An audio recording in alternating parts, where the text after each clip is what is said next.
There was a battle one time here, so there's about 300 or 400 Brits here, and they were trying to dig out this bridge, and the boys came down with this digger. Yeah. And the two diggers were, it was like someone from a dinosaur film with the big necks of the two diggers. But they were never able to stop you, no? They never broke the spirit of the people to keep the roads open. I'm Jessica, the fietsvlogger, Dutch for bicycle vlogger. Together with singer-songwriter Paul O'Brien, I'm cycling from Derry to Dundalk, all along the border between Northern Ireland and Ireland. Within our bike bags, a violin and a guitar. Along the way, we will meet many people who grew up in the borderland. This borderline goes up and down, crossing rivers, crossing towns. This borderline goes up and down as we roll through town. After 4 days of cycling, we have reached the village of Bo, where we'll be staying 2 nights with Paul's cousin and her family.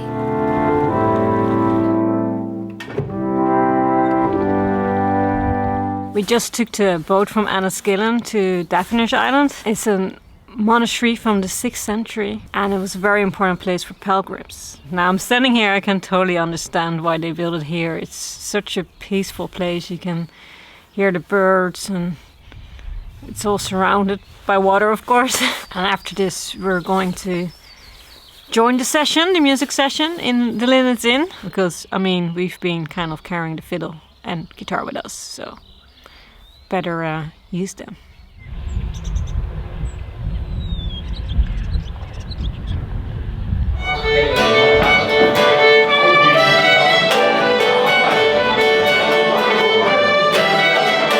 The owner of the Linard Inn, Dessie McKenzie, is a multitasker. He doesn't just run the pub, he is the local spokesperson, shopkeeper and undertaker. There you go, phone call. Your car is ready.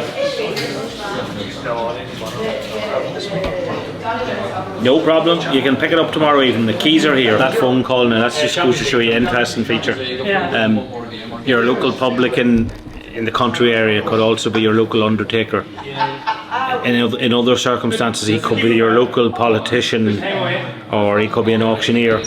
That's a man that comes in here that had his car damaged in an accident where a deer ran out in front of him on the road. So nobody will be able to annoy me.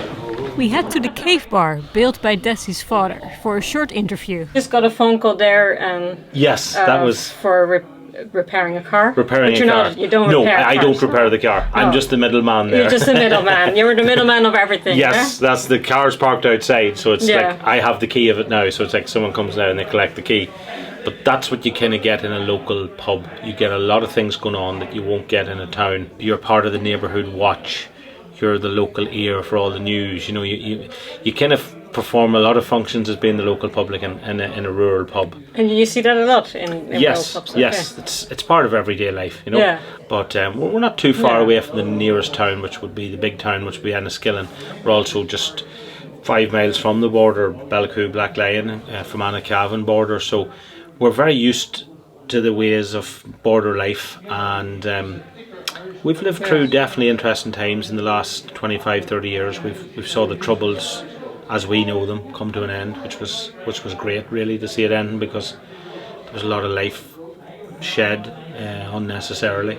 There would have been things ferried across the border innocently, like people would have smuggled tea, butter, sugar, goods, and in the troubled times there would have been worse than that, would have been smuggled across. There could have been weapons and bombs and guns, as did happen. And our children now will grow up, you know, hopefully in a land that never knew what it was like to live through troubled times, you know. Definitely a physical border in a country like Ireland was never ever going to work. There's not only roads there, but there's whole farms of land, and people's houses are separated by this border. So, you know, lakes, even lakes, you know, see the lakes, and the exactly. borders in the middle. Yeah, so it is, you know, the local land around here, you have to kind of, to see it, you have to kind of be there to appreciate it, you know. But to the untrained eye, you know, you could just walk across the bridge in Belcoo, Black Lion, and not even notice the difference. I didn't feel any different to anyone that lived 6 miles away from here. Our accents change. I think realistically that's the only difference. You know, your accent would be slightly it's different. A little bit different, yeah. Yeah. Everyone is still waving. Yes, exactly. Oh, but that's what we see from the bike. Yeah. But it's definitely a good way to see the country by bicycle. Yeah, true.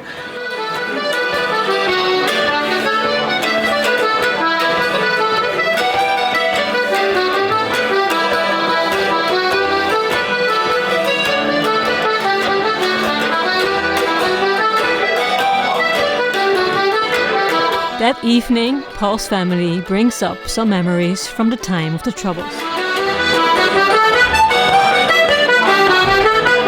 I was in Belfast one day in a shop, went up the stairs, bomb went off down the street. Next minute, I was at the bottom of the stairs.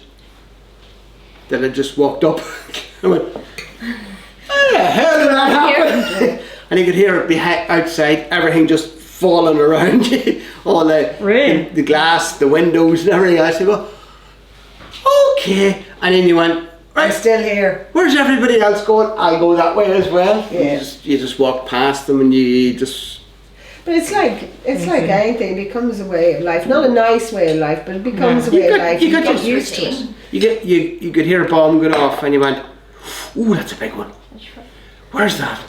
Oh, it sounded like it was the library or the hotel. Or, wonder what that was. And then everybody would say, oh, that was a £50 or no, it was £100. No, it definitely was £100 by the sheer the sound of it and the bang and the shake and the favourite thing was whenever they were doing exams to call in a bomb scare, because they couldn't not take it seriously. So if a bomb scare was called in when exams were going on, everybody got out onto the pitch. Yeah. And then what you get for question 2? I got sausages. What you get for question 3? And then you got back in 10 minutes there and everybody's right down the questions. So they used it to their advantage. Oh, it was completely useful. But it was like that. It was so real. The humour and everything was so real. When we had the Troubles and the crap, you had that sense of, yeah, whatever. We know it's going to be serious and whatever. You just went on when whatever, a bomb went off and you went, okay, grand, I'm still okay, yeah, grand. You kind of got used to it. You kind of got a smell too. You always knew if there was trouble. When I was in Derry, you always knew if something was happening. After hearing so many stories, it's finally time to jump on the bikes. We climb to the Kilka mountain park with its marble arch caves. By faith I chanced to wander along your borderland, from the Freedom Bridge by Derry's walls to narrow water's strand, but ne'er a place I've seen so fair, or spot so grand I know, as where the linnet softly sings in the shady groves above. Just to give you a sense of where we are, you're about 60 metres below the surface of the ground at this point, so that's the deepest you're going to be on the ground today. The deepest point in these caves is at about 94 metres below the surface. All these formations here, it took thousands of years to be created. It's like it's not real, you know? It's totally crazy. To be honest, I could just stand here for hours and look at all these cool shapes. So this formation got called the porridge pot. That name came from a fairy tale, and that name was given to it by local people who were amongst some of the first to visit these caves back in the early 1980s. Even I have to duck.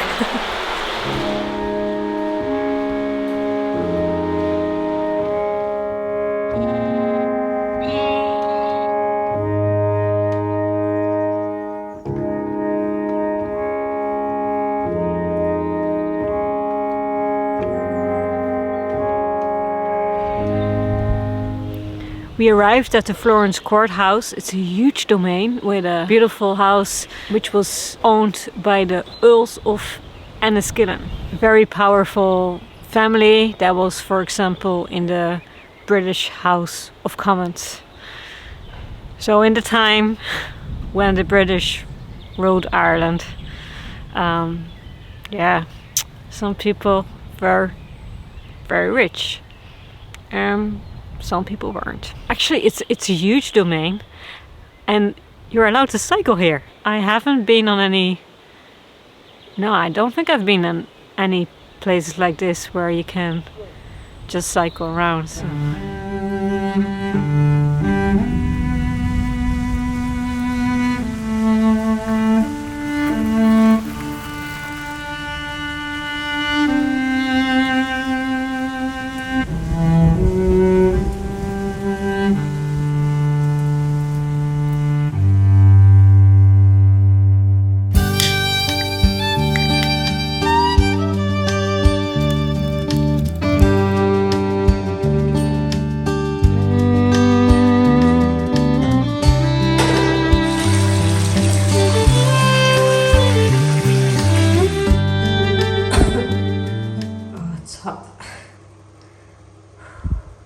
Relax those muscles.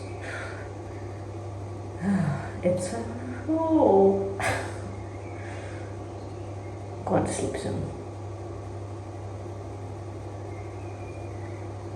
The birds are making beautiful songs outside.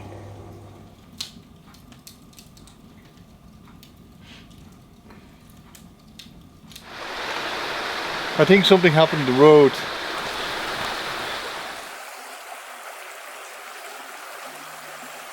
We took a little bit of wrong road while Komoot picked this route. Hello. So you just went through the river? Yeah. Well, that is a border cross. It could be more like That road was closed. There was a barrier across that. I know, road. yeah. So we didn't listen very bad. No, but that's good to listen. It's good to see it.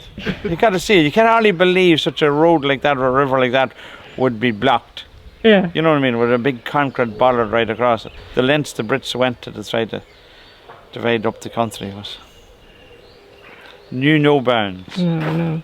You're cycling here on the road and suddenly you see this huge yellow digger. It's called Border Buster, and the local people use this to clear the roadblocks of the British during the Troubles. And we're meeting Dessie McManus. He was one of the people involved. Well, you can imagine it's such a remote part of the country here. To try to impose a border on it was impossible for the Brits, because the local people wouldn't just have it, because they're so used to going across the border in their daily lives, whether to be shopping or going to the church or going to schools, going to anything. They're all everyday people are crossing the border. It's no different that side of the river than this side of the river in people's minds, So. And then you got this thing. They decided the local people had come together and they purchased this digger here. There was a lot of drivers willing to drive it. It was a Sunday afternoon. A lot of people devoted their Sundays to try to keep the roads open. Yeah. Whether it be local farmers, local business people who were affected badly by the roads being closed, or a lot of their customers being cut off, the natural hinterland. And young people, of course, it was great fun for young people. They took great enjoyment out of it. Yeah. It's a great sense of achievement when they get the road open again. Yeah. And when you were doing that, they didn't come to you and try to stop you? Well, no. We tried to get it done at a time that, there'd be none around, or try to make sure that we get it done before they'd arrive. Yeah. The thing about it was they never came into the area at the drop of a hat, because they always need a lot of backup. They were afraid of being attacked. So all their operations was had to be planned for days or weeks in advance.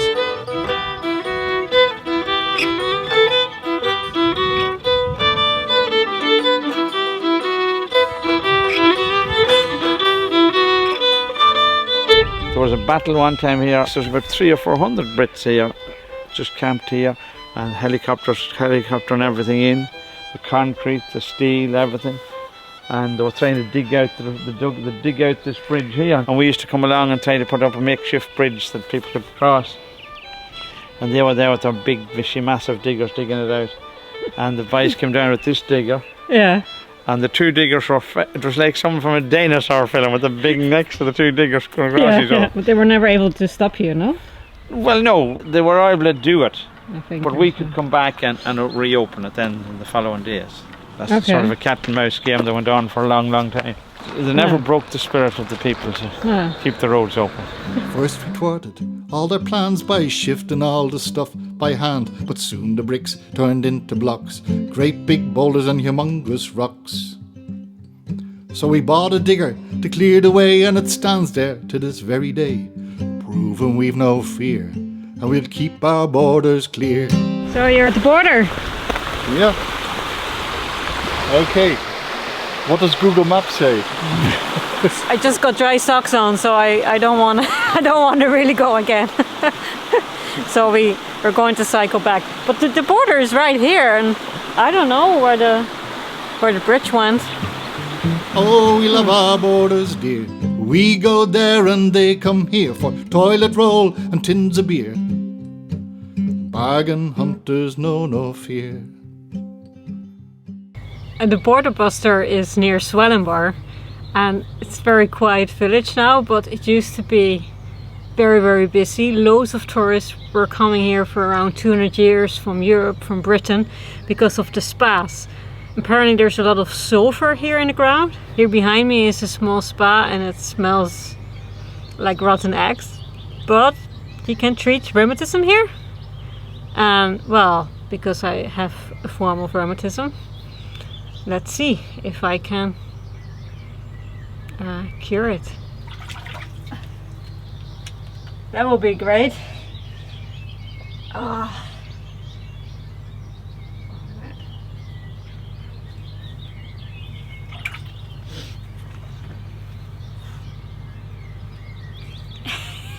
It's really smelly though. It's like you know, when you're on a volcano.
With euros, and in the afternoon you have to pay with pounds, and then later you have to pay with euros. Pounds. It's probably something to do with that we crossed the border about 10 times today.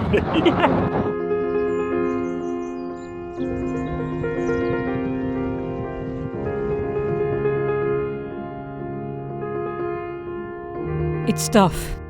It's like the climbing never stops. My muscles hurt, my neck feels terrible.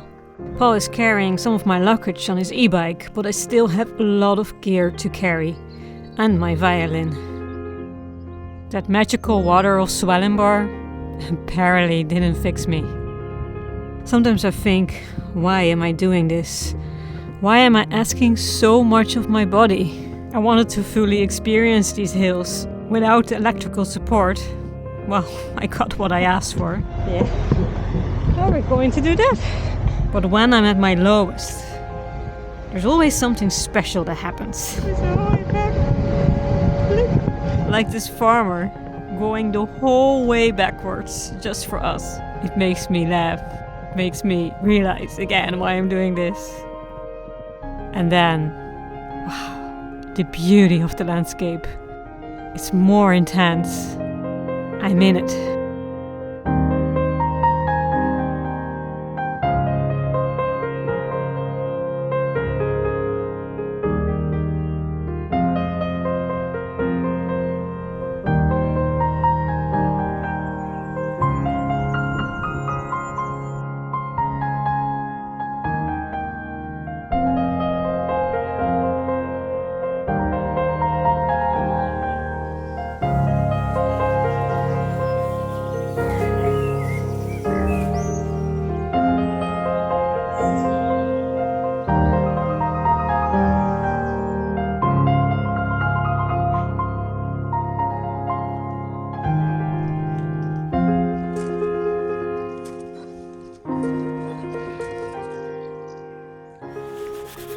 a night of clamping on a Crom estate. It's so quiet here. The castle is actually still owned by an earl, but the estate is open to people, to visitors, and you can actually sleep here. So there's cottages and clamping, and you can also pitch your tent here. So we're at the ruins. Did you have a good sleep? I slept like a log. Yep. I had a good sleep. That's probably why I'm tired now. Crom Estate was owned by a planter. Yeah, he had a plantation. Yeah. Do you know more about that time of the plantations? Yeah, but it's not like plantations anywhere else. They're called planters because they were planted here, and the land was confiscated from the people who originally lived here. Yeah. That became their plantation. Okay, and there were farmers, or The people who originally lived here were farmers, and they were allowed to work for the plantation owners. yeah, and then they had to basically Pay give. tax. Okay, yeah, and that was the same in the other estate we were. Yeah, That was so- also a planter, so yeah. they were basically they took all the land and then. Yeah. the It's farmers a had to pay the whole taxes. period of time that Irish people would call the plantation of Ulster. That's when these lands were, all these big plantations of land were given to lords and ladies or whoever From for Britain. favours from favours to the Britain. king. Yeah, well, this was a Scottish one that came here. Yeah, but it was cheaper to pay them with land from Ireland than to pay them with money from England. Okay. So that was the trick. Yeah, it's peaceful now.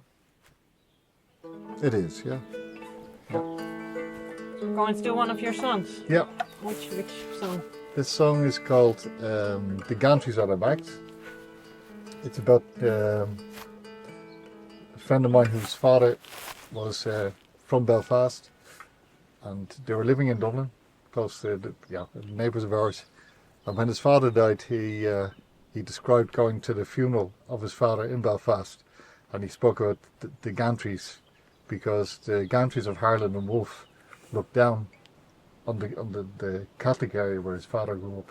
They looked down on Sailortown, and the gantries are called Samson and Goliath. So that's what the song is about. But it's about mixed marriages. His parents moved down because what we call over here a mixed marriage. A Catholic married a Protestant, and in those days it wasn't great in Northern Ireland, so they moved to the south. It's a song about crossing the Boyne.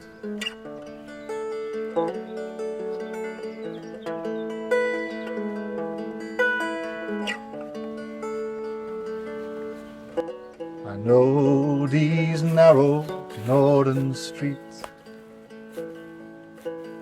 from the photographs that you keep. Deep beneath the boxes in the chest, but with the scarves and shoes and that old wedding dress. Christmas time you take them out to show. Visitors just about to go, and they'd stop and have one more for a row. And the Jamisons in red and tears would flow. And I look on with familiar strangers' eyes, with the gantries at our back I realize Samson and Goliath gazing down, just how much you love this troubled town.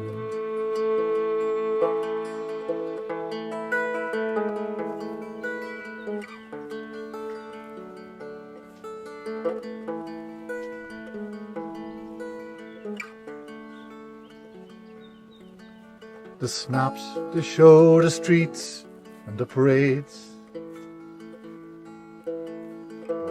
of real cream boys and lovers like you play. And you promised to Mammy you'd be true,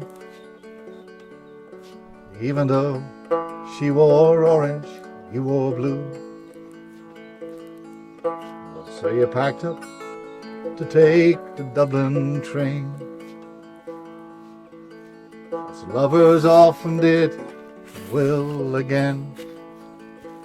A knapsack and a suitcase tied with twine, the first time you'd ever crossed the Boyne. And I look on with familiar strangers' eyes, with the gantries at our back, I realize Samson and Goliath gazing down, just how much you love this troubled town.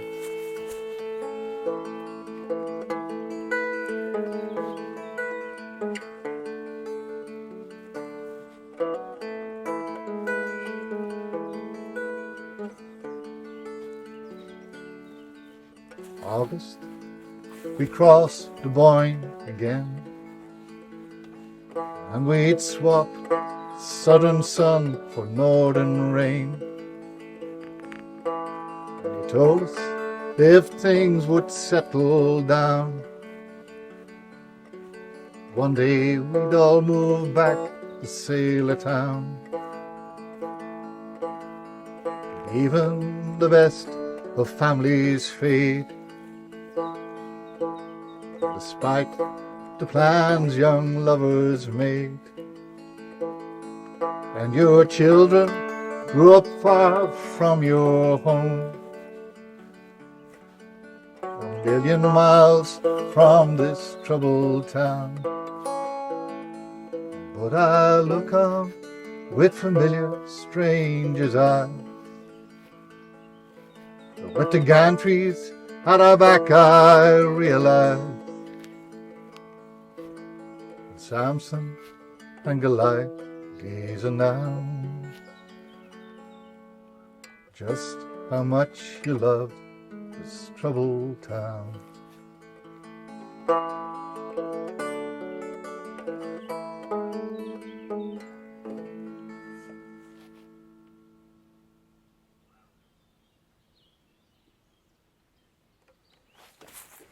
Makes me sad.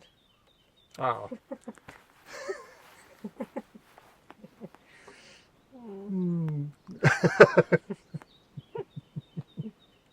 I'm just sad today. It's a sad day. Yeah. Oh, you just had a nice gluten-free cake, so you should be in top form. Sometimes I get a bit sad on this. Sometimes I'm very happy, and sometimes This is sad weather, this. it's sad weather, yeah. And we're in an old room. But also sometimes when you hear the stories, you know. Yeah, we've heard a couple of very sad stories on this sometimes trip. makes you, yeah. Certainly have. It's a hard place. Always get more emotional in Ireland. Do you? Yeah? Yeah, you get more ups and more lows. Hmm. I think it's also the weather, but it's also Yeah, four the seasons kind in of one life day. and all the history here, and it's just also strong. It's a living history. If you live in the Netherlands, everything goes kind of straightforward in one line, and Ireland always feels like this. That's all the hills you've been going up and down on the back. let's just say that. It's the hills. In this life, there's nothing flat. I'll tell you that for free.